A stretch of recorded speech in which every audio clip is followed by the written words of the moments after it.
एक झाड़ू लगाने वाला गिरिराज जी की तलहटी में झाड़ू लगाता था, उसको मंदिर में प्रवेश नहीं करने देते थे लोग। तो वो बेचारा बाहर खड़ा खड़ा ही दर्शनार्थियों से पूछता था कि ठाकुर जी दिख कैसे रहे हैं, मुझे ये बता दो। दर्शनार्थी आकर के बताते थे नीली ठाकुर जी ने बाघा पहना है, गले में मोतियों की माला है, मकराकृत कुंडल है, ऐसा टिपारा ठाकुर जी के सिर पर रखा है और ऐसा ठाकुर जी का श्रृंगार है। तो वो बाहर खड़ा खड़ा नेत्र बंद करके सुन सुन करके ही अपने चित्त में एक झांकी बना लेता था और मन में सोचता था ऐसे दिख रहे होंगे ठाकुर जी। पर रोज प्रार्थना करता था, नाथ मुझे लगता है इस जन्म में तो आप मुझे कभी नहीं दिखोगे, भगवान इस जन्म में तो मैं आपके योग्य नहीं हूं, पर मेरे पर बस इतनी कृपा कर दो कि अगला जन्म मुझे दीजिएगा तो कुछ नहीं तो चेटी बना देना, तो चेटी बन करके मैं आपके 56 भोग में ही आ जाऊंगा, भीतर आके आपका दर्शन कर लूंगा, लेकिन मुझ पर अनुग्रह कर देना। ठाकुर जी उसके इस भाव से इतने रीझ गए।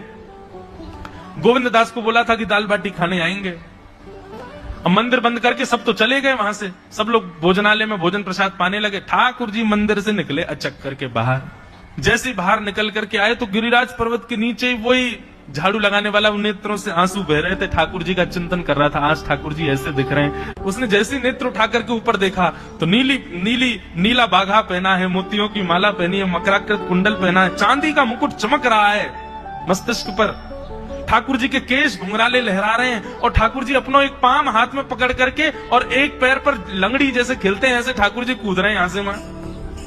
नीचे से झाड़ू लगाने वाले लगे, अरे ऐसा पुरुष तो मैंने जीवन में कभी नहीं देखा, ये कैसा पुरुष है। नीचे से ठाकुर जी को देखने लगा, अब स्वरूप उसको पता था तो उसने कही जरूर ठाकुर जी होंगे, वहीं से प्रणाम कर। ठाकुर जी बोले प्रणाम कर रहा हूं, दारी के जल्दी ऊपर आ, कांटो लगो मेरे पाम में, या को निकार। बोलने लगा, बोले मैं ऊपर नहीं आ सकता, गुसाई जी मारेंगे, सब लोग डांटेंगे मुझे। अरे नहीं गुसाई जी ऐसे कुछ ना के, ये सब तो बाहर के लोगों ने नियम बना दिए, मैं तो सबसे मिलूं, तू आजा जल्दी ऊपर। जैसे ही ऊपर गया, ज्यों ज्यों ठाकुर जी के समीप जाए त्यों त्यों उसके नेत्र सजल होते जाएं। ठाकुर जी के बिल्कुल समीप पहुंच गया। भगवान बोले, देख काई को रहो भैया, जल्दी कर, मेरे पाम में कांटो लगो या को निकार।